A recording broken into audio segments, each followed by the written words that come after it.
হেঁপাহৰ ভোগালী বিহুলৈ মাজত মাত্ৰ আৰু দুটামান দিন বাকী। এইকেইটা দিনত যদি চোৱা যায় যে প্ৰতিটো অসমীয়া পৰিয়ালৰ আখল কিন্তু এইকেইটা দিনত তিল পিঠা ঘিলা পিঠাৰ গোন্ধে আমোল মোলাই থাকে। আৰু আজি আমি যিখন আখলত উপস্থিত আছো সেই আখলখন নিউজ 18ৰ হয়তো প্ৰতিগৰাকী দৰ্শকৰে পৰিচিত, কাৰণ আমি পূৰ্বেও এই আখলখন দেখুৱাইছো।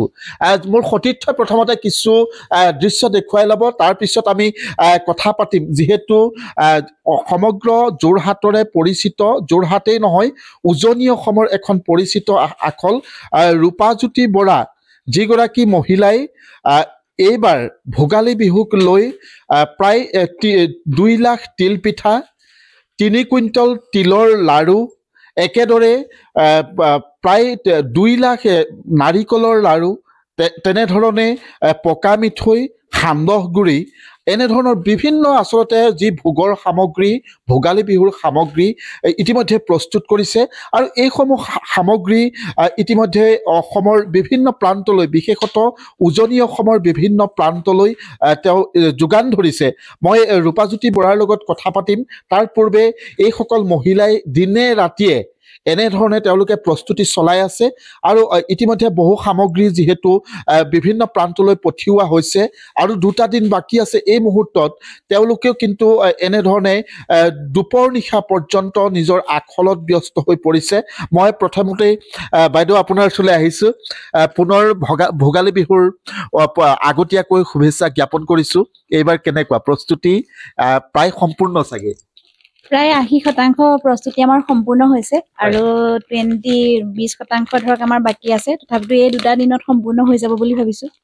এইবাৰ কিমান পৰিমাণটো এইবাৰ গম পালে ভাল লাগিব? পৰিমাণ আচলতে বহুত বেছি, তথাপিতো ধৰক লাখৰ ঘৰতে প্ৰত্যেকটো সামগ্ৰী আমাৰ আছে। আৰু বিভিন্ন ধৰণৰ বস্তুৰ দিন যিমানে পাৰ হৈ গৈ আচলতে সিমানে আমাৰ বস্তুৰ মানে চাহিদাটো বাঢ়ি গৈ আছে। ৰাইজে আদৰি লৈছে, বিচাৰিছে, ভাল হৈছে। সেইকাৰণে পূৰ্বৰ তুলনাত এইবাৰ প্ৰত্যেকবিধ সামগ্ৰীৰে আমাৰ যথেষ্ট মানে বেছিকে প্ৰস্তুত কৰিব লগা হৈছে। তিল পিঠা কিমান বনোৱা হৈছে আনুমানিক? প্ৰকৃতটো ক'বগৈ নোৱাৰিব বুলি লাখৰ ঘৰ পাৰ হৈ গৈছে এতিয়া। বনা তিল পিঠা তেনেকে গৈছে, লস্কৰা গৈছে, তিলৰ লাডু গৈছে। তিল কিমান কুইণ্টল তিলৰ লাডু? 3 কুইণ্টল আমি বনালো এতিয়ালৈকে। আৰু বনাবলগীয়া আছে? আছে আৰু 3 কুইণ্টল হৈ গৈছে। নাৰিকলৰ লাড়ু? নাৰিকলৰ লাডু তেনেকে এইবোৰ মানে পুৰা হিচাপটো ধৰক সঠিককে আমি দিব নোৱাৰো, তথাপিতো আনুমানিক লাখৰ ঘৰতে গৈছে। লাখৰ ঘৰতে গৈছে। ঘিলা পিঠাও তেনেধৰণেই? ঘিলা পিঠা আমি প্ৰতিদিনে 50 কেজি চাউলকে প্ৰস্তুত কৰি আছো। পিঠা 50 কেজি চাউলৰ মানে যিটো মিলত আমি গ্ৰাইণ্ডিং কৰি লৈছো, লৈ পেলাই 5খন আখলত ঘিলা পিঠা প্ৰতিদিনে প্ৰস্তুত হৈ আছে।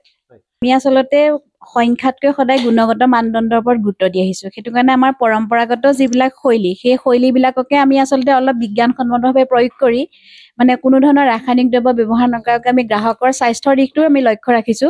তেনেদৰে প্ৰস্তুত কৰি আচলতে বজাৰলৈ উলিয়াই দিছো আৰু সেইকাৰণেই তাৰমানে ভাল হৈছে বুলি ভাবিছো। গ্ৰাহকে যিহেতু আদৰি লৈছে।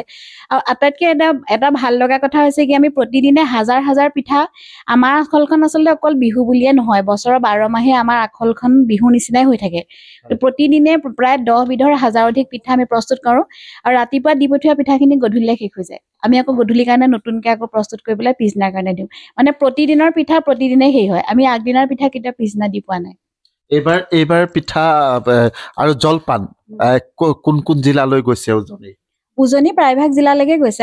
আৰু বাহিৰলৈ? এইবাৰ বাহিৰলৈ গৈছে। বাহিৰলৈ মানে তেনেকে ধৰক আমি এটা যিখিনি আমাৰ ৰিলেটিভছ মানুহ আছে তেওঁলোকৰ জৰিয়তে পঠিওৱা হৈছে। তেনেকে আমি আচলতে বাহিৰলৈ মানে চিধাচিধিকে পঠিয়াব পৰা নাই।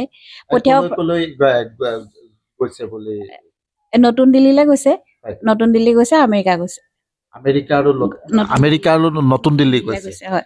আৰু এইবাৰ কেনেকুৱা দাম পূৰ্বতকৈ বাঢ়িছে নেকি? পূৰ্বতকৈ দাম মানে যদিও চাওক, আমাৰ এতিয়া যিখিনি আমি খুচুৰা সামগ্ৰী কিনিব লাগে, যিখিনি আমাৰ ইয়াৰ কাৰণে প্ৰয়োজনীয় সামগ্ৰী, সেই সামগ্ৰীখিনি কিন্তু দাম যথেষ্ট বাঢ়িছে। সেইকাৰণে কিন্তু আমি ইয়াতে দাম বাঢ়িলেও আমি কিন্তু বজাৰৰ দামটো বঢ়াব নোৱাৰো ঘপককে, যিহেতু আমাৰ গ্ৰাহকসকলে এইটো পটককে আঁকোৱালি নলয়। তথাপিতো দামটো আগৰ ধৰণে দাম ৰাখি পেলাই আমি ইয়াতে অলপ মানে হেৰি কৰিবলৈ মিলাবৰ কাৰণে যত্ন কৰি আছো। দাম কিন্তু যথেষ্ট বাঢ়িছে। আমাৰ সামগ্ৰীৰ দাম কিন্তু একেই আছে, আগৰ যিটো ৰেট আছিলে এতিয়াও একেই আছে। মানে মূল্য বৃদ্ধিয়ে অত্যাৱশ্যকীয় সামগ্ৰীৰ মূল্য বৃদ্ধিয়ে ৰূপাজ্যোতি বৰুৱাৰ আখলতো প্ৰভাৱ পেলাইছে যথেষ্ট প্ৰভাৱ পেলাইছে মানে ধৰক যি ধৰণে আমি আৰু আচলতে কৰিব লাগিছিলে আৰু মানে কৰিম বুলি ভাবিছিলো কিন্তু নাই পৰা এতিয়া নাৰিকলৰ দাম বহুত বাঢ়িছে তিলৰ দাম বহুত বাঢ়িছে আৰু তিলখিনি এনেকুৱা হৈছে যে আপুনি যদি 200 টকা দি 1 কেজি তিল কিনি আনে সেই তাত মানে 700 গ্ৰাম মানহে হয়তো তিল ওলাব ধোৱাৰ পিছত বালি ধুলি যিমান থাকে বা জাবৰ যিমান থাকে খিনি অতৰাৰ পিছত কিমানখিনি আৰু সেইখিনি ফ্ৰাই কৰাৰ পিছত গ্ৰাইণ্ডিং কৰি লাডু প্ৰস্তুত কৰাৰ লগে যথেষ্ট পৰিমাণ কমি যোৱাৰ লগে লগে আমাৰ লাডুৰ যিটো সংখ্যা সেইটো কমি যায় সেইখিনিৰ মানে অলপ কিন্তু সমস্যা হৈছে আৰু বজাৰত তিলত বিশেষকৈ যথেষ্ট পৰিমাণে কিন্তু ভেজাল তিল আহিছে এতিয়া আপোনাৰ লগত বহুখিনি মহিলাও জড়িত হৈ আছে কিমান গৰাকী আছে আমি 10 গৰাকী আছো এতিয়া ধৰক মুকে ধৰি এইখিনি আছে আৰু 3 গৰাকী মহিলা ইতিমধ্যে গৈছে তেওঁলোকৰ ৰাতিপুৱাৰ কামখিনি শেষ হৈছে ৰাতিপুৱা 7 বজাতে আহিলে 7 বজাৰ পৰা সেইখিনি কাম কৰি গ'ল আৰু এখন আখল আমি আমাৰ আঁতৰতো আছে বৰা চাউলৰ যিখিনি পিঠাগুৰি প্ৰস্তুত কৰে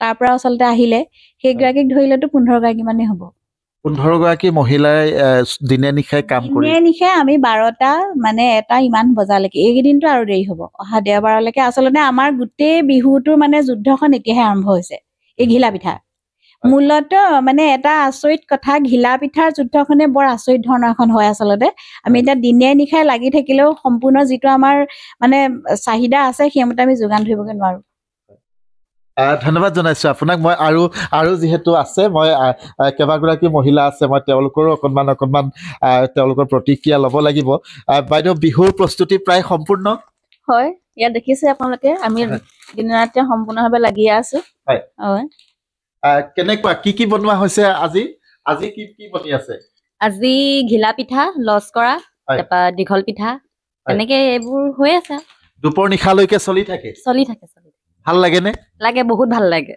মানে ভোগালী লাগি থাকে হয়নে হয় আৰু মাজে সময়ে বিহু নামো চলে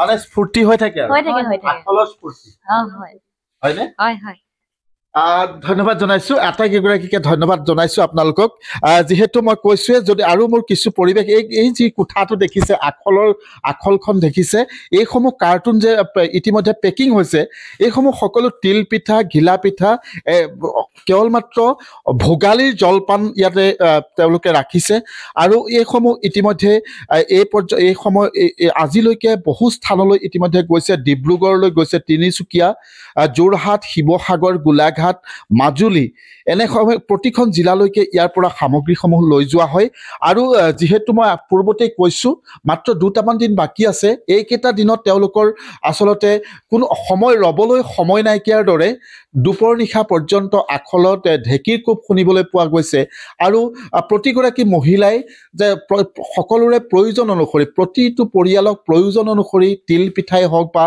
আন জলপানেই হওক যোগান ধৰিবৰ কাৰণে প্ৰস্তুতি চলাইছে আৰু অত্যন্ত ভাল লগা কথা এইগৰাকী মহিলাই ৰূপাজ্যোতি বৰা নামৰ এইগৰাকী মহিলাই প্ৰতি বছৰে তেওঁ পিঠা যোগান ধৰে বা জলপান যোগান ধৰে এইবাৰ 3 লাখকৈ তিল পিঠা 3 কুইণ্টল তিলৰ লাড়ু আৰু একেদৰে ঘিলা পিঠা আৰু নাৰিকলৰ লাড়ু তেওঁ প্ৰস্তুত কৰিছে আৰু কেৱল মাত্ৰ অসমত নহয় অসমৰ বাহিৰলৈও নতুন দিল্লী আমেৰিকা পৰ্যন্তও কিন্তু এইখন আখলৰ পৰা অসমীয়াৰ ভোগালীৰ জলপানৰ সামগ্ৰী প্ৰেৰণ কৰিছে বা ইয়াৰ পৰা যোগান ধৰা হৈছে আপুনি বিচৰা বাতৰি পাব কেৱল নিউজ 18 এপত নিউজ 18 এপ ডাউনলোড কৰিবলৈ স্ক্যান কৰক এই QR কোড গুগল প্লে ষ্টৰতো পাব এই নিউজ 18 এপ